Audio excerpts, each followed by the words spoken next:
We're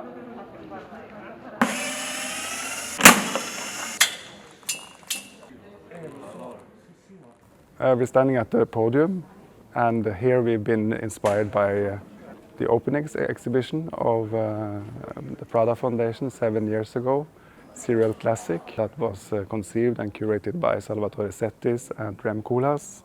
We have combined Greco-Roman sculpture with neoclassical sculpture and quite a few of our own figurative sculptures. This is the last space that we are installing in. Many of the sculptures we show here are loans from museums. What we're doing today is to check all the works with the couriers and the conservators. This of course takes many hours and everything has to be very carefully checked.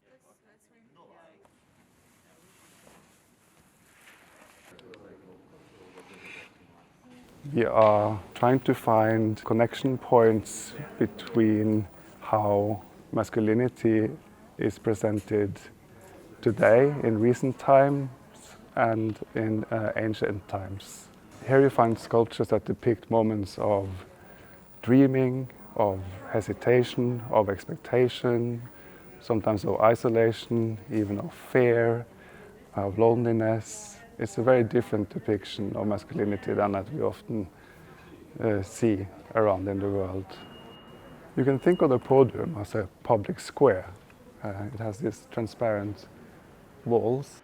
Some of the sculptures are placed in a little bit of an original way. They are facing the exit or facing the entrance, facing out of the windows, and some of them are also looking at each other, so you create a different connection between the sculptures and can create new stories through those gazes.